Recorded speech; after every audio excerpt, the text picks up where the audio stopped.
ஒரு புறம் மார்க்கத்தில் மென்மையாகவும் பொறுமையாகவும் நடந்து கொள்ள வேண்டும். அதை பார்த்து மக்கள் இஸ்லாத்திற்கு வருவார்கள். நபிகள் நாயகம் ஸல்லல்லாஹு அலைஹி வஸல்லம் அவர்களும் அவ்வாறு தான் நடந்து கொண்டார்கள் என்பன போன்ற செய்திகள் உண்டு. மறுபுறம் இப்ராஹிம் அலைஹிஸ்ஸலாம் அவர்கள் இறை மறுப்பாளரிடம் கடுமையாக நடந்து கொண்டார்கள் என்றும் வருகிறது. அவங்க வெறுப்பாங்க என்றெல்லாம் இருக்கிறது. 2ம் முரண்பாடாக தெரிகிறது. விளக்கவும் அப்படின்னு கேட்குறீங்க. கேள்வி 2540. நீங்க கேட்கக்கூடியது என்னன்னாக்கா, நபிகள் நாயகம் ஸல்லல்லாஹு அலைஹி வஸல்லம் அவங்க ரொம்ப மென்மையானவரா இருந்தாங்க.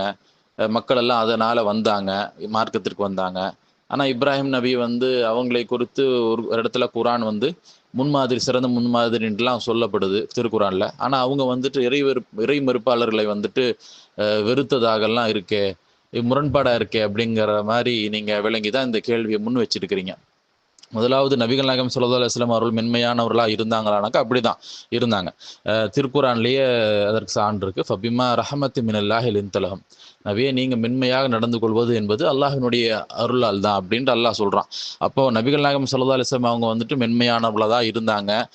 இதிலெல்லாம் மாற்று கருத்து கிடையாது. இன்னும் மார்க்கத்தை எடுத்து சொல்றோம்ல, அதற்கு அடிப்படையான இருக்கக்கூடிய ஒரு இலக்கணமாக திருக்குர்ஆன்ல அல்லாஹ் சொல்லக்கூடிய அந்த வசனம் என்ன அப்படின்னாக்கா, உதுஉ இலா சபீலி ரப்பிக பில் ஹிக்மதி வல் மௌஇதத்தில் ஹஸனா. நபியே நீங்க மக்களை அல்லாஹ்வினுடைய பாதையின் பால் அழையுங்க, அதாவது இஸ்லாத்தின் பால் அழையுங்க. எப்படி அழைக்கணும் என்றால் பில் ஹிக்மா, விவேகத்தோடும், வல் மௌஇதத்தில் ஹஸனா, அழகிய அறிவுரையும் கொண்டு என்ன செய்யுங்க, நீங்க மக்களை அழையுங்க. வஜாதில்ஹும் பில்லத்தி ஹிய அஹ்சன், அவங்களோடு விவாதம் செய்யும் பொழுது அழகிய முறையிலேயே விவாதம் மேற்கொள்ளுங்க என்ற அளவுக்கு அல்லாஹ் கற்றுக் கொடுக்குறான். அப்போ நபிகள் நாயகம் ஸல்லல்லாஹு அலைஹி வஸல்லம் அவர்கள் மட்டும்தான் இந்த மாதிரி நடந்து கொண்டாங்க, இப்ராஹிம் அலைஹிஸ்ஸலாம் அவ்வாறு நடக்கல என்று விளங்கிக் கொள்வது மேலோட்டமாக சில வசனங்களை வசிக்கும் பொழுது அந்த மாதிரி உங்களுக்கு நீங்க நினைக்கிறீங்க. அப்படி கிடையாது. இது இந்த இந்த அல்லாஹ் இந்த வசனத்தில் சொல்லக்கூடிய அந்த வழிமுறை நபிகள் நாயகம் ஸல்லல்லாஹு அலைஹி வஸல்லம் அவர்கள் மட்டும் இந்த மாதிரி பின்பற்றல, இப்ராஹிம் அலைஹிஸ்ஸலாம் அவங்களும் அந்த மாதிரி தான் பின்பற்றி இருக்கிறாங்க. 2 பேருடைய அந்த வழிமுறைகள்லையும் மாறுபாடு கிடையாது தாவா செய்யக்கூடிய அந்த விஷயத்துல. ஆனா இந்த சூழ்நிலைகள் அப்படிங்கிறது வெவ்வேறாக இருந்திருக்கு. நபிகள் நாயகம் ஸல்லல்லாஹு அலைஹி வஸல்லம் சூழ்நிலை வேற, அவங்க வாழ்ந்த காலம் வேற, மக்கள் வேற. அதே போல நபி இப்ராஹிம் அலைஹிஸ்ஸலாம் அவருடைய சூழ்நிலை, காலம், மக்கள், அவர்கள் சந்தித்தவை அதெல்லாம் வேறுபாடா இருக்கு. சரி, இப்போ இந்த முரண்பாடா இருக்கு அப்படிங்கிற மாதிரி உங்களுக்கு தோணி நீங்க கேட்குறீங்கல்ல, அது எப்படி நம்ம விளங்கிக் கொள்வது என்பதை பார்ப்போம். அதாவது இஸ்லாம் என்பது இன்னைக்கு நம்ம ஒரு மார்க்கமாக திருக்குர்ஆன் கையில இருக்கு. நபிகள் நாயகம் ஸல்லல்லாஹு அலைஹி வஸல்லம் வாழ்க்கையை பார்த்து நம்ம ஒரு மார்க்கமாக எடுத்துக்கொண்டு இருக்கிறோம். ஆனா இந்த திருக்குர்ஆனை நம்ம முழுமையாக விளங்கிக் கொள்ள வேண்டும், நல்ல சிறந்த முறை விளங்கிக் கொள்ளும்னாக்கா, இந்த வசனங்கள் எப்போ இறங்குச்சு, எப்படிப்பட்ட கால சூழ்நிலை இறங்குச்சு என்பதை நம்ம கருத்துல கொண்டு வசனங்களை வாசிக்கும் பொழுதுதான் அதனுடைய அந்த அர்த்தம்ங்கிறது நமக்கு விளங்கும். இப்போ திருக்குர்ஆன் அருளப்பட்ட அந்த காலத்துல முஸ்லிம்களை சுற்றி யாரெல்லாம் இருந்தாங்க? முஷ்ரிக்கீன்கள், பல தெய்வ நம்பிக்கையாளர்கள் இருந்தாங்க, யூதர்களும் இருந்தாங்க, கிறிஸ்தவர்கள் எல்லாம் என்ன செஞ்சிருக்கிறாங்க, இருந்திருக்கிறாங்க. அப்போ இதுல இந்த இப்படிப்பட்ட இறை மறுப்பாளர்கள், அதாவது இஸ்லாத்தில் அல்லாதவர்கள் 2 வகையில் இருந்திருக்கிறாங்க. ஒரு சாரார் யார் அப்படின்னாக்கா, இஸ்லாத்தையும் முஸ்லீம்களையும் அடியோட அழிச்சிடணும், கொன்று ஒழித்து விட வேண்டும், இஸ்லாமிய மார்க்கத்தை பூமியிலிருந்து துடைத்தெறிந்து விட வேண்டும், அதே போல முஸ்லிம்களையும் கொன்று வீழ்த்து விட வேண்டும் என்று இருக்கக்கூடியவர்கள். மறுபக்கம் அப்படியெல்லாம் வெறி பிடிச்சவங்க எல்லாம் கிடையாது. அவங்களுடைய மதத்தில் இருக்கிறாங்க, இஸ்லாத்துக்கு வரல, இப்படிப்பட்டவங்களா இருந்தாங்க. அதுல நல்ல மக்களும் இருந்தாங்க, உடன்படிக்கை பேணுவாங்க, அதாவது முஸ்லீம் அல்லாதவர்களா இருப்பாங்க. ஆனா அவங்களுக்கு இந்த கண்மூடித்தனமான வெறுப்பு இருக்காது, ஆனா இஸ்லாத்துக்கு மட்டும் வராம இருப்பாங்க. இப்ப 2 வகையில மக்கள் இருந்திருக்கிறாங்க நபிகள் நாயகம் ஸல்லல்லாஹு அலைஹி வஸல்லம் காலத்துல. அப்போ இது முதல்ல விளங்கிக்கணும். 2வது உங்களுடைய கேள்வியில எப்படி நீங்க குறிப்பிடுறீங்க அப்படின்னாக்கா, நபி ஸல்லல்லாஹு அலைஹி வஸல்லம் அவங்க மென்மையாக நடந்தாங்க, அழகிய நடைமுறை கொண்டிருந்தாங்க அப்படின்ட்டு சொல்றீங்க. அப்படிதான் நடந்தாங்க. ஆனா வாழ்வுல எல்லோருடமே இதே மாதிரி அழகிய அந்த மென்மையான போக்கையே அனைத்து தருணங்களையுமே நபி ஸல்லல்லாஹு அலைஹி வஸல்லம் மேற்கொண்டிருந்தாங்க அப்படி நீங்க புரிஞ்சிருந்தீங்கன்னா தவறு. அப்படி இருந்துச்சுன்னா எதுக்கு போரெல்லாம் நடந்திருக்க போகுது? சொந்த ஊர்ல மார்க்கத்தை எடுத்து பிரச்சாரம் செய்யறாங்க, மக்கள் அதை ஏற்று அவங்களுக்கு விவாதத்துக்கு வராம என்ன செய்யறாங்க, வன்முறையில இறங்குறாங்க, அடிக்கிறாங்க, கொல்றாங்க, ஊரை விட்டு துரத்தி அடிக்கிறாங்க, மிகப்பெரிய வன்முறையை கட்டவிழ்த்து விடுறாங்க. நபிகள் நாயகம் ஸல்லல்லாஹு அலைஹி வஸல்லம் சொந்த ஊர்ல இருந்தே வெளியேறக்கூடிய ஒரு நிலைங்கிறது ஏற்படுது. அப்போ ஹிஜ்ரத் எல்லாம் நடக்குது. அப்போ அதற்கு பிறகு போர்லாம் நடக்குது. அப்ப அந்த நேரத்துல எல்லாம் நபிகள் நாயகம் ஸல்லல்லாஹு அலைஹி வஸல்லம் எப்படி நடந்து கொண்டாங்க? மென்மையாக நடக்கலை. ஏன் அப்படின்னாக்கா அந்த நேரத்தில் தன்னையும் தன்னுடைய நாட்டு மக்களையும் காக்க வேண்டும். அவர்கள் எந்த மார்க்கத்தில் இருக்கிறாங்களோ அதை விட்டு கொடுக்க முடியாது என்பதெல்லாம் இருக்கக்கூடிய அடிப்படையில் அல்ல வழிகாட்டினி அடிப்படையில் என்ன செய்யலை அப்படின்னாக்கா அந்த இடத்துல மென்மை இல்லாமல் அந்த இடத்துல போருக்கு வரும்பொழுது ஒருத்தர் வன்முறைக்கு வரான் அப்படின்னாக்கா சரிங்கன்னு சொல்லி காலில் விழுக முடியாது, அல்லது என்னை விட்டுருங்கன்னு கெஞ்சிக்கிட்டு இருக்க முடியாது. அந்த நேரத்தில் நாம வந்துட்டு வீரத்தோடு நிற்க வேண்டும் என்ற அந்த அழகிய பாடத்தையும் நபி ஸல்லல்லாஹு அலைஹி வஸல்லம் அவங்க வந்துட்டு நமக்கு கற்றுக் கொடுத்துருக்குறாங்க. இப்போ 3ஆம் அத்தியாயத்தின் 118வது வசனம் உதாரணத்திற்கு அல்லாஹ் சொல்றான், யா அய்யுஹல்லதீன ஆமனு லா தத்தஹிது பிதானத்தன் மின் தூனிக்கும், அதாவது நம்பிக்கை கொண்டவர்களே உங்களை விடுத்து முஸ்லிம்கள் விடுத்து மற்றவர்களை நீங்க உற்ற நண்பர்களாக ஆக்கி கொள்ளாதீங்க என்று அல்லாஹ் சொல்றான். ஏனென்றால் அவர்கள் வந்து உங்களுக்கு தீங்கிழைப்பதில் எந்த ஒரு குறையும் வைக்க மாட்டாங்க. நீங்க சிரமப்படுவதை வந்துட்டு அவங்க விரும்புவாங்க. அவர்களுடைய வாய்கள் இருந்த பகைமைங்கிறது வெளியாயிருச்சு. அவர்களின் உள்ளங்கள் மறைத்து வைத்திருப்பது அதை விட அதிகமா இருக்கு. வாயில சொல்லக்கூடிய அந்த வெறுப்பை விட உள்ளத்தில் இருக்கக்கூடிய அந்த அந்த வெறுப்புங்கிறது இதை விட அதிகமா இருக்கு. நீங்க விளங்குவோராக இருந்தா அல்லாஹ் வந்து உங்களுக்காக வசனங்களை தெளிவுபடுத்துகிறோம் அப்படின்ற கருத்துல வசனம் வந்து அல்லாஹ் என்ன சொல்றான், 3வது அத்தியாயத்துல 118வது வசனத்தை சொல்றான். அப்ப அப்படிப்பட்ட மக்கள் மத்தியில தான் முஸ்லிம்களும் நபிகள் நாயகம் ஸல்லல்லாஹு அலைஹி வஸல்லம் அவர்களும் முஸ்லிம்கள் சஹாபாக்கள் செஞ்சிருக்காங்க, இருந்திருக்கிறாங்க. அப்ப அவர்களை சுத்தி பகைமையோடு இருக்கக்கூடியவர்கள் இருந்திருக்கிறாங்க. அப்போ நம்ம ஏற்கனவே சுட்டி காட்டியது போல 2 வகையில் இருக்கிறாங்க. ஒரு சாரார் வந்து அவங்க வந்து முஸ்லீம் அல்லாதவர்களாக இருப்பாங்க, அவங்க உண்டு அவங்க வேலை உண்டுன்னு போயிடுவாங்க. அவர்களோட பகையை போவது என்பது கூடாது, அவர்களோடு நல்லுறவு நாம மேற்கொள்ள வேண்டும் என்பதற்கு நிறைய ஆதாரங்கள் உண்டு. மறுபக்கம் வந்துட்டு அடிச்சு நான் என்ன செய்யணும், நம்ம வந்துட்டு முடிச்சிடணும் அப்படின்ட்டு வெறி பிடித்து அலையக்கூடியவர்கள். அப்படிப்பட்டவர்களிடத்துல ஒருத்தன் பகைமையை அவன் பாராட்டும் பொழுது, அவன் அடிச்சு வரும் பொழுது நாம அந்த இடத்துல போய் அன்பு நம்ம வந்துட்டு என்ன செய்வோம், நம்ம 2 பேரும் வந்துட்டு சண்டையை நிறுத்திட்டு நாம 2 பேரும் என்ன செய்வோம், நண்பர்களாக ஆகிவிடுவோம் அப்படின்னு சொன்னா அவன் முதல்ல ஏத்துக்குவானா? அவன் எதற்குமே நாங்க வரமாட்டேன் அப்படின்னு நிற்கக்கூடியவன். அந்த மாதிரியான முயற்சிகள்லாம் தோல்வி அடைந்து விட்டு அந்த மாதிரியான முயற்சிகளுக்கு இடமில்லாத நிலையில போய் அறிவுக்கு பொருந்தாத பிராக்டிக்கல் லைஃபுக்கும் பொருந்தாத ஒரு நிலையில போய் நாம் என்ன செய்ய முடியாது அப்படின்னாக்கா நானும் நீயும் வந்துட்டு எந்த பிரச்சனையும் இல்லை அப்படின்னு சொல்வதுங்கிறது எந்த அடிப்படையுமே இல்லாத ஒரு விஷயமா இருக்கு. சும்மா மக்களுக்கு போய் ஏமாத்தக்கூடிய ஒரு தத்துவமாக வேணா அது இருக்கலாமே தவிர, உதாரணமா உங்களுடைய எதிரியை நேசிங்கள் அப்படின்னு சில பேர் சில மதத்தில் இருக்கவங்க கூட என்ன செய்வாங்க சொல்லுவாங்க. ஆனா அவங்களுடைய ஒரிஜினல் லைஃப்ல ரியல் லைஃப்ல அதை ஃபாலோ பண்ண முடியுமா அப்படின்னாக்கா முடியாது. அப்போ நாம முடிந்த வரைக்கும் நாம சமாதானத்துக்கு தான் போகணும், மக்களை வந்து அரவணைத்து தான் செல்ல வேண்டும். ஆனால் எப்போ வந்துட்டு ஒருத்தன் வெறி பிடிச்சு அலைஞ்சிட்டு உன்னை அழிக்கணும் உன்னை கொல்லணும்னு போறானோ அப்போ அந்த நேரத்தில் அந்த ஒரு நிலை ஏற்படுத்த என்ன செய்ய முடியாது, நாம ஏற்றுக்கொள்ள முடியாது. அவன் எப்படி போறானோ அவனை வந்து அவனுடைய வழியில போய் தான் அவனை தடுத்து நிறுத்தணும் அப்படிங்கிற நிர்பந்தத்துக்கு நாம் ஆளாகும் பொழுது நாம் அந்த மாதிரி நடந்தாகணும். அப்போ இதெல்லாம் நம்ம சொல்ல காரணம் என்னன்னாக்கா நபி ஸல்லல்லாஹு அலைஹி வஸல்லம் அவர்களும் கூட இந்த மாதிரி தான் நடந்திருக்கிறாங்க. அது இப்ராஹிம் அலைஹிஸ்ஸலாம் அவங்க மட்டும் கிடையாது என்பதை முதல்ல நீங்க தெரிஞ்சுக்கோங்க. இப்ராஹிம் அலைஹிஸ்ஸலாம் அவர்களும் கூட எடுத்தோன்னு போய் நீங்க எல்லாம் உங்களோட நான் வெறுப்பு, நான் உங்களை வெறுக்கிறேன் அப்படிங்கிற மாதிரியான அந்த வார்த்தைகள் எல்லாம் இப்ராஹிம் அலைஹிஸ்ஸலாம் சொன்னாங்க. நீங்க சொல்லக்கூடிய எதை சுட்டி சொல்றீங்களோ அந்த வசனங்கள் நம்ம பின்னாடி வாசிக்கிறோம். அதற்கு முன்பாக அவங்க எந்த அளவுக்கு ஒரு மென்மையான ஒரு போக்கோட அவங்களுடைய சொந்த தந்தையே வந்துட்டு இஸ்லாத்துக்கு வரல, அவங்க தான் சிலையே செய்யக்கூடியவர்களா இருந்தாங்க. சொல்ல போனா அவர்களிடத்துல எல்லாம் எப்படி அவங்க வந்துட்டு நடந்து கொண்டாங்கன்னு பார்ப்போம். ஏன்னா நீங்க சுட்டி காட்டக்கூடிய அந்த வசனம் இருக்குல்ல, அதாவது எங்களுக்கும் உங்களுக்கும் இடையே பகைமை இருக்கு, உங்களை நாங்க வந்து ஏற்றுக்கொள்ள மாட்டோம், உங்களை நிராகரிக்கிறோம் அப்படிங்கிற கருத்திலான அந்த வசனத்தை நீங்க வந்துட்டு வச்சுதான் நீங்க வந்துட்டு கேட்குறீங்க. அந்த வசனத்துக்கு பின்னாடி போவோம். முதல்ல இப்ராஹிம் அலைஹிஸ்ஸலாம் அவர்களுடைய தாவா எப்படி இருந்துச்சு, நீங்க சுட்டி கேட்கக்கூடிய அந்த வசனம் எல்லாம் எங்க வருது அப்படின்னாக்கா சூரா மும்தஹினால இடம்பெற்றிருக்கு. சூரா மும்தஹினாவுடைய 4ஆம் வசனத்துல அந்த மாதிரி இடம்பெற்றிருக்கு. அதாவது இப்ராஹிம் அலைஹிஸ்ஸலாம் அவங்க வந்துட்டு சொல்லக்கூடிய அந்த வார்த்தைகள், அதாவது நீங்களும் உங்களை விட்டும் அல்லாஹ்வை அன்றி வணங்குகிறீர்களோ, உங்களை விட்டும் அல்லாஹ்வை என்று எதனை வணங்குகிறீர்களோ அதை விட்டும் நாங்கள் விலகிறோம் அப்படின்னு சொல்லிட்டு இப்ராஹிம் அலைஹிஸ்ஸலாம் அவங்க வந்துட்டு கொஞ்சம் கடுமையான சொற்களை பிரயோகிக்கக்கூடிய அந்த வார்த்தைகள்லாம் இருக்கு. அப்போ இதெல்லாம் எடுத்த உடனே அவங்க சமுதாயத்தை நோக்கி சொன்ன வார்த்தைகள் கிடையாது. எல்லாத்துக்குமே வந்துட்டு ஒரு குரோனாலஜி உண்டு, எல்லாத்துக்குமே வந்துட்டு ஒரு படிப்படையான நிலை முடித்த பிறகுதான் அந்த நிலையை என்ன செஞ்சிருக்காங்க இப்ராஹிம் அலைஹிஸ்ஸலாம் வந்து அடைஞ்சிருக்கிறாங்க. ஆரம்பத்தில் அவங்களுடைய பிரச்சாரம் எப்படி இருந்திருக்கு, சொந்த தந்தை இடத்துல அவங்க எப்படி பேசி இருந்திருக்கிறாங்க, மக்கள் இடத்துல எப்படி பேசி இருந்திருக்கிறாங்க.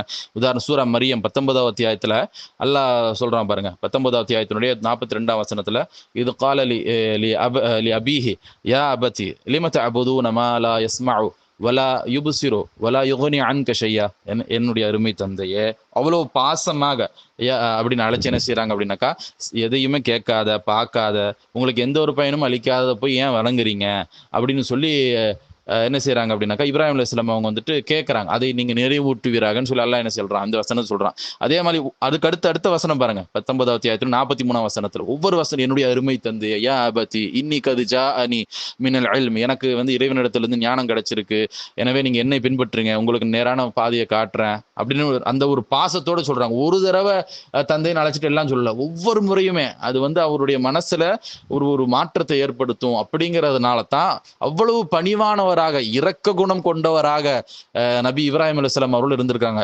எந்த வகையிலையுமே நபிகள் நாயகம் ஸல்லல்லாஹு அலைஹி வஸல்லம் அவர்களுக்கு சளைத்தவர் இல்லை என்ற அளவிற்கு அவங்களும் சிறந்த வகையில என்ன செஞ்சிருக்காங்க அப்படின்னாக்கா, மென்மையை கையாண்டிருக்கிறாங்க, கனிவானவராக இருந்திருக்கிறாங்க. அதற்கு அடுத்தடுத்த வசனமும் பாருங்க, அப்படிதான் ஆரம்பிக்கும். எப்படி, யா அபதி லா தஅபுது ஷைத்தான், என்னுடைய அருமை தந்தையே, ஷைத்தான் நீங்க வணங்காதீங்க, ஷைத்தான் வந்துட்டு ரஹ்மானுக்கு அல்லாஹ்விற்கு மாறு செய்வவனாக இருக்கிறான் அப்படின்னு சொல்றாங்க. திரும்பி அடுத்த வசனத்துல, யா அபதி இன்னி அஹாஃபு அயமஸ்ஸக அதாபு மினர் ரஹ்மானி, என்னுடைய அருமை தந்தையே, அளவற்ற அல்லாஹ்விடமிருந்து உங்களுக்கு வேதனை வந்து விடும், நான் வந்து என்ன செய்யறேன், பயப்படுறேன், ஷைத்தானை உற்ற நண்பராக ஆக்கி விடுவீங்களா அப்படின்னு சொல்லி நான் பயப்படுறேன் அப்படின்னு சொல்றாங்க. அப்போ அவ்வளவு கழிவான வகையில தான் அவங்க பேசக்கூடியவங்களா இருந்திருக்கிறாங்க. அவங்க இப்ராஹிம் அலைஹிஸ்ஸலாம் தந்தை எப்படி பேசுறாங்க பாருங்க, இந்த இந்த இதுலயே தெரியும், கான்ட்ராஸ்ட் உங்களுக்கு தெரியும். கால ராகிபுன் அன்த அன் ஆலிஹதி யா இப்ராஹிம், இப்ராஹிமே எனது கடவுள்களையும் நீ இப்ராஹிமே எனது கடவுள்களையே நீ வந்து அலட்சியப்படுத்துறியா, நீ இதுல இருந்து விலகிக்கலனா, இந்த தௌஹீத் பச்சாத்தை நீ விலகிக்கலனா உன்னை கல்லால எரிஞ்ச கொல்வேன், என்னை விட்டு ரொம்ப நாள் ஓடி போயிரு, நீண்ட காலம் என்னை விட்டு போயிடு அப்படின்னு சொல்லி வஹ்ஜூர்னி மலியா என்று அவர் சொல்றார். ஒரு பக்கம் மகனுடைய உள்ளம் வந்து வருத்தத்தாலும் அன்பாலும் இருக்கு, முழுமையா இருக்கு. அன்பு வந்து தந்தைங்கிற அந்த ஒரு அன்பு வந்து அவ்வளவு இருக்க போய் தான் ஒவ்வொரு வார்த்தையும் எனது அருமை தந்தையை அழைச்சு அழைச்சு சொல்றாரு. நேர்வழிக்கு வந்துடணுமேன்னு அவ்வளவு அவ்வளவு வருத்தப்படுறாரு, அவ்வளவு கவலைப்படுறாரு அவருக்காக வேண்டி. மறுபுறம் ஒரு சொட்டு கூட ஒரு பாசம் இல்லாத ஒருவராக அவருடைய தந்தை இருக்கிறார். ஏன் அப்படின்னாக்கா, இஸ்லாம் தான் காரணம். இப்ராஹிம் நபி வந்து இஸ்லாத்தை போதிக்கிறாங்க என்ற அந்த காரணத்தினால முற்றிலுமாக இஸ்லாத்தை வெறுக்கக்கூடியவராக, அல்லாஹ்வை ஏற்றுக்கொள்ள முடியாது என்று பிரகடனப்படுத்தக்கூடியவராக யார் இருக்கிறாரு, அவருடைய தந்தை இருக்கிறார். சிலையை சென்று செய்து விற்கக்கூடியவராக இருக்கிறாரு. சொந்த பிள்ளை அடிச்சு கொல்லுவேன் அப்படின்னு சொல்லி சொல்றாரு. சும்மா மிரட்டுறது இல்லை, உண்மையிலேயே செய்யக்கூடிய அந்த மனநிலையில் தான் செஞ்சிருக்கிறார், அவர் இருந்திருக்காரு. அப்போ கூட இப்படி எப்படிப்பட்ட மனிதரா இப்ராஹிம் அலைஹிஸ்ஸலாம் இருந்திருக்காங்கன்னு பாருங்க. பதில் பாருங்க, அடிச்சு கொன்றுவாங்க கல்லால அப்படிங்கிறாரு. என்னையா அப்படின்னு சொல்லி வார்த்தையெல்லாம் போட்டு திட்டலை. இன்றைக்கு நம்ம பையங்க மகன்கள் வந்துட்டு மகள்களும் தங்களுடைய பிள்ளைகளை, அவங்களுடைய பெற்றோரை எப்படி நடத்துறாங்க, ஒண்ணுமே செய்யாத போறதே வந்துட்டு வாய்க்கு வந்தபடி திட்டுறாங்க. இவர் வந்து அடிச்சு கொன்றுவாங்கிறாரு. அந்த நேரத்துல என்ன சொல்றாங்க பதிலாக இப்ராஹிம் அலைஹிஸ்ஸலாம் அவர்கள், கால சலாமுன் அலைக், உங்கள் மீது சலாம் உண்டாகட்டும் என்ன சொல்றாங்க, அவருடைய தந்தையை பார்த்து சொல்றாங்க. அப்போ எந்த அளவிற்கு வந்து அவர் வந்து பணிவானவராக இருந்திருக்கிறாங்க இப்ராஹிம் அலைஹிஸ்ஸலாம் அவர்கள். அஸ்தக்ஃபிருல்லக ரப்பி இன்னஹு கான பி ஹஃபியா, நான் வந்து உங்களுக்காக இறைவனிடத்துல பாவ மன்னிப்பு தேடுவேன், அவன் என்னிடத்துல அன்பு மிக்கவனா இருக்கிறான் அப்படின்னு சொல்றாங்க. ஆனா பிறகு அல்லாஹ் வந்துட்டு அதை என்ன செஞ்சிடான், தடை செஞ்சுட்டான். எதைய, நீங்க வந்து இணை கற்பிப்பவராக இருக்கக்கூடியவர்கள்லாம் பாவ மன்னிப்பு கேட்க முடியாது அப்படின்னு அல்லாஹ் என்ன செஞ்சான், தடை செஞ்சுட்டான். ஆனா இது எதுக்கு சொல்றோம், அவருடைய உள்ளத்தை சொல்றோம். அவ்வளவு வந்துட்டு இரக்க குணம் கொண்டவராக, மென்மையானவராக தான் என்ன செஞ்சிருக்கிறாங்க இப்ராஹிம் அலைஹிஸ்ஸலாம் இருந்திருக்கிறாங்க. அந்த மாதிரி அவங்களுடைய அந்த பிரச்சாரத்தையும் என்ன செஞ்சுக்கிறாங்க, அவங்க வந்துட்டு மேற்கொண்டிருக்கிறாங்க அப்படிங்கிறத வந்துட்டு நம்ம பார்க்குறோம். அதற்கு அடுத்த வசனத்துல அதுதான் பார்க்கணும். இவ்வளவு கனிவாக பேசக்கூடியது வந்து அவங்களுடைய தந்தை இடத்துல மட்டும் கிடையாது, அவங்களுடைய சமுதாயத்திடத்திலும் ரொம்ப மென்மையான முறையில தான் அவங்க நடந்திருக்கிறாங்க. இப்போ இந்த 19வது அத்தியாயத்து 48வது வசனத்துல பாருங்க, வஅதஸிலுக்கும் வமா தஅபுதூன மின் தூனில்லாஹி வஅதுஉ ரப்பி, உங்களையும் அல்லாஹ்வை அன்றி நீங்கள் பிரார்த்திப்பவற்றையும் விட்டு நான் முழுசா என்ன செஞ்சிடறேன், முழுமையாக விலகி கொள்கிறேன், எனது இறைவனிடமே பிரார்த்தனை நான் செய்வேன், எனது இறைவனிடம் பிரார்த்தனை செய்வதில் துர்பாக்கிய செயலனாக நான் ஆகாமல் இருப்பேன் அப்படின்னு சொல்றார். அப்போ இறுதி கட்டத்துல தான் என்ன செய்யறாங்க அப்படின்னாக்கா, உங்களை விட்டு நான் முழுமையா நான் விலகிடுறேன் அப்படிங்கிறாங்க. இது வந்து தந்தையோடு பேசக்கொள்ளக்கூடிய அந்த நேரத்துல அவங்க வந்துட்டு சொல்லக்கூடியதை நம்ம பார்க்கிறோம். இப்போ அதே நேரத்தில் அவங்களுடைய சமுதாயத்தோரோடு வந்து அவங்க எப்படிப்பட்ட ஒரு நிலையை மேற்கொண்டிருக்கிறாங்க. உதாரணமா திருக்குர்ஆனுடைய 6ஆம் அத்தியாயத்தினுடைய 77, 78, 79 ஆகிய வசனங்கள்ல பாருங்க. சமுதாயத்துல வந்துட்டு கனிவான வகையில் தான் பேசியிருக்கிறாங்க. அவங்களுடைய வழியிலே போய் அவங்கள திருத்தணுமாங்களா, அந்த மாதிரி அவங்க சிலைகள்லயே சிலை வணக்கத்தில் இருக்கக்கூடிய அந்த சமுதாயத்தை பார்த்து அவங்க சிந்தனை தூண்டக்கூடிய வகையில சந்திரன் தான் இறைவன், அதாவது இது நட்சத்திரங்கள் தான் இறைவன் அப்படின்னு சொல்றாங்க. அப்ப அவங்க என்னடா இது சிலைகளோட நட்சத்திரங்கிறது நல்லா இருக்கே அப்படின்னு அந்த காலத்து மக்கள் அவங்களுக்கு அந்த மாதிரி தோணி இருக்கு. அதற்கு அடுத்தபடியா என்ன சொல்றாங்க, அந்த என்னடா இது நட்சத்திரமும் கிடையாது, இதை விட சிறப்பானதா இருக்கக்கூடிய சந்திரன் தான் இறைவன் அப்படின்னு அவங்க சொல்றாங்க. அவங்களுடைய சிந்தனை தூண்டுறாங்க. நட்சத்திரங்களோட சந்திரன் வந்து பெருசாக நல்ல அழகாக இருக்க அப்படின்ட்டு. அதற்கு அடுத்தபடி இல்லையா இதுவும் கூட நைட்டான மறைஞ்சு போயிருது அப்படின்னு சொல்லும் பொழுது இல்ல சூரியன் தான் இறைவன் அப்படின்னு சொல்லி ஃபலம்மா ஃபலம்மா அஃபலத் காலியா கௌமி இன்னி பரி மிம்மா துஷ்ரிகூன். கடைசியில வந்துட்டு சூரியனும் வந்துட்டு என்ன செஞ்சிருது அப்படின்னா சாயந்தர நேரத்துல என்ன ஆயிருது, அதுவும் வந்துட்டு மறைஞ்சு போயிருது. அப்ப மாலை நேரத்துல அப்படியே சூரியனும் வந்து அஸ்தமனம் ஆயிருது. அப்ப அந்த நேரத்துல சொல்றாங்க, எனது சமுதாயமே நீங்கள் இணை கற்பிக்கவற்றை அனைத்து விட்டு நான் வந்துட்டு விலகிக் கொள்கிறேன். இன்னி வஜ்ஜஹது வஜ்ஹிய லில்லதி ஃபதர ஸமாவாதி வல் அர்த ஹனீஃபன் வமா கான அனல் முஷ்ரிகீன். வானங்களையும் பூமியும் படைத்தவனை நோக்கி உண்மை வழியில் நின்றவனாக என்னோட முகத்தை திருப்பி விட்டேன், நான் வந்து இணை கற்பிப்பவன் இல்லை அப்படின்னு சொல்லி இப்ராஹிம் அலைஹிஸ்ஸலாம் சொல்றாங்க. அப்போ படிப்படியாக அவங்க என்ன செஞ்சிருக்காங்க, வழி நடத்திட்டு இருக்காங்க. இன்னும் 26ஆம் அத்தியாயத்துடைய 69ஆம் வசனத்திலிருந்து எடுத்து வாசிச்சு பாருங்க. அல்லாஹ் வந்துட்டு சொல்றான், வத்லு அலைஹிம் நபா இப்ராஹிம். இப்ராஹிம் அவர்களுடைய வரலாறு நீங்க மக்களுக்கு சொல்லுங்க என்று அல்லாஹ் திருக்குர்ஆன்ல சொல்றான். அவங்க எப்படி அந்த தாவா செஞ்சிருக்காங்கன்னு பாருங்க. இது கால லி அபிஹி வ கௌமிஹி மா தஅபுதூன். அவர் வந்து தன்னுடைய தந்தையிடத்திலும் அவர்களுடைய அந்த சமுதாயத்திடத்திலும் அவர் கேட்கிறாரு, என்ன கேட்குறாங்க, நீங்க வந்து எதை விளங்குறீங்க அப்படின்னு கேட்குறாங்க. அப்ப அவங்க சொல்றாங்க, காலு நஅபுது அஸ்னாமன் ஃபநதல்லு லஹா ஆகிஃபீன். நாங்க வந்து சிலைகளை வணங்குறோம், அதுல வந்து அங்க உறுதியாகவும் இருப்போம் அப்படின்னு அவங்க சொல்றாங்க. அப்போ உடனே வந்துட்டு இந்த நேரத்துல என்ன செய்யலைன்னா, நான் எனக்கு வெறுப்பு நீ போயிரு அப்படி எல்லாம் கிடையாது. இது ஆரம்ப நேரத்துல வந்துட்டு கனிவான முறையில அறிவு பூர்வமாக அந்த அல்லாஹ் சொல்லி கொடுக்குறாங்க, உதுவா இலா சபீலி ரப்பிக்க, உங்களுடைய இறைவனுடைய மார்க்கத்தை நோக்கி எப்படி அழைக்கணுமா, விவேகத்துடனும் அழகிய அறிவுரை கொண்டு அழைக்கணும்னு சொன்னாங்கல்ல, அந்த முறையை தான் இப்ராஹிம் அலைஹிஸ்ஸலாம் பயன்படுத்துறாங்க. இப்படியே படிப்படியாக பாருங்க. அதுக்கு அடுத்த வசனத்துல பாருங்க, அவங்கள இடத்துல ஜாதிலும் பில்லத்தி ஹி ஹசன், முன்னாடி வசனத்தை சொன்னோம்ல, அழகான முறையிலே நீங்க என்ன செய்யுங்க, அவங்களோட விவாதம் செய்யுங்க. அதுக்கான உதாரணம் இப்ராஹிம் அலைஹிஸ்ஸலாம் அவர்கள் தான். அடுத்தடுத்த வசனம் பாருங்க, 26ஆம் அத்தியாயத்தினுடைய 72, 73 வசனத்துல அவங்க கேட்குறாங்க இப்ராஹிம் நபி அவர்கள், கால ஹல் யஸ்மஊனகும் இது ததுஊன், நீங்க அழைக்கும் போது இதெல்லாம் கேட்குதா, செவியுறுகின்றனவா, அல்லது உங்களுக்கு நன்மையோ தீமையோ, அவ் யன்ஃபஊனகும் அவ் யதுர்ரூன், நன்மையோ தீமையோ செய்யுதா, இதெல்லாம் இதை போய் வணங்கிட்டு இருக்கிறீங்களா அப்படின்னு சிந்தனையை தூண்டக்கூடிய வகையில் அவங்க சொல்றாங்க. அப்போ அவங்க சொல்றாங்க, காலு பல் வஜதனா ஆபாஅனா கதாலிக யஃஅலூன். அப்படி எல்லாம் கிடையாது, அது கேட்கறதோ பார்க்கறதோ நன்மையை செய்யறது தீமை செய்யறது அதெல்லாம் அவங்களுக்கே தெரியும், அதெல்லாம் வந்துட்டு சிலையெல்லாம் செய்யலையேன்ட்டு. அப்போ வந்து என்ன செய்யறாங்கன்னா இல்லைன்னு சொல்லிட்டு, காரணம் வணங்குறதுக்கு காரணம் என்ன, எங்களுடைய முன்னோர்கள் இதெல்லாம் செய்வதை பார்த்தோம், அதனால தான் நாங்கள் செய்கிறோம் அப்படிங்கிறாங்க. அப்போ அவங்களுக்கு பதில் சொல்றாங்க, அகிலத்தினுடைய இறைவனை தவிர நீங்களும் முந்தி சென்ற உங்கள் முன்னோர்களும் எதை வணங்குவோராக இருக்கிறீர்கள் அப்படின்னு சொல்லி அவங்களுக்கு மீண்டும் கேட்குறாங்க, நீங்க கவனிக்கலையா அப்படின்னு. அப்போ அதுக்கு பிறகுதான் இப்ராஹிம் அலைஹிஸ்ஸலாம் என்ன சொல்றாங்க அப்படின்னாக்கா, படிப்படியாக கொண்டு சொல்றாங்க, என்னை படைச்ச இறைவனை தான் வணங்குவான், வந்து நேர்வழி காட்டுறான் அப்படின்னு சொல்லி அந்த 26ஆம் அத்தியாயத்தினுடைய 78 அப்படியே நீங்க வாசிச்சு பாருங்க. அப்போ ஒவ்வொரு படிப்படியாக தான் மக்களை என்ன செஞ்சிருக்காங்கன்னா, மென்மையான முறையில அழகிய ஒரு முன்மாதிரியோடு என்ன செஞ்சிருக்கிறாங்க, இப்ராஹிம் அலைஹிஸ்ஸலாம் வந்துட்டு இஸ்லாத்தின் பால் மக்களை அழைச்சிருக்கிறாங்க. ஆனா அந்த சமுதாயத்தினர் கடும் வெறி எந்த அளவுக்குனாக்கா, இப்ராஹிம் அலைஹிஸ்ஸலாம் அவர்களை வந்துட்டு தீ குண்டத்துல போடணும்னு நினைக்கல, போடவே செஞ்சுட்டாங்க. அந்த அளவுக்கு கடும் கொலவெறின்னு வைங்களேன். அந்த கொலவெறியோட இருக்கக்கூடிய ஒரு சமூகத்தாரோடு இப்ராஹிம் நபி அவர்கள் வாங்க நம்ம 2 பேர் கட்டி அணைச்சிக்கலாம்னு சொல்லுவாங்களா? சொன்னா அது வந்துட்டு என்ன ஒரு பிராக்டிக்கலான ஒரு விஷயமா? என்ன யதார்த்தத்தில் இருக்கோ அதுதான். அவங்களுடைய உள்ளம் முழுக்க வெறுப்பாக இருக்கு. இப்ராஹிமும் அவர்களோடு ஈமான் கொண்ட அந்த சொற்பமானவர்களும் எத்தனை எண்ணிக்கை என்று அல்லாஹ் அறிஞ்சவன், அவர்களும் அழிஞ்சு விட வேண்டும். இஸ்லாமும் முஸ்லிமும் அந்த காலத்துல யாரு முஸ்லிம்களா இருந்தாங்க, இப்ராஹிம் அலைஹிஸ்ஸலாம் அவங்களுடைய தோழர்களும் தானே. அப்ப இப்ராஹிம் அலைஹிஸ்ஸலாம் தோழர்களும் இஸ்லாமிய மார்க்கம் அடியோடு அழிஞ்சு நாசமாகணும், அவர்களும் கொன்று விட வேண்டும் என்று நினைக்க மட்டும் இல்ல, செயலிலும் இறங்குறாங்க.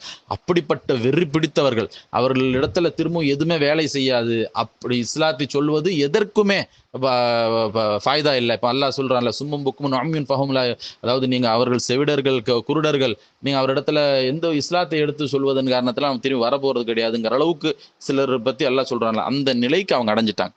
அப்படிப்பட்ட இறுதி நிலையில தான் நல்லா கவனிக்கணும். இந்த மாதிரி இறுதி நிலையில பிரச்சாரம் எல்லா வகையிலும் செய்து முடித்துட்டு அவங்க வரல அப்படிங்கிற அந்த நேரத்துல தான் இப்ராஹிம் அலைஹிஸ்ஸலாம் சொன்ன அந்த வார்த்தைகள் தான் நீங்க குறிப்பிட்டு கேட்கக்கூடிய இந்த கேள்வியில என்ன 60வது அத்தியாயத்தின் 4ஆம் வசனத்துல இருக்கிறது. கது கானத் லக்கும் உஸ்வத்துன் ஹஸனத்துன் ஃபீ இப்ராஹீம வல்லதீன மஅஹு.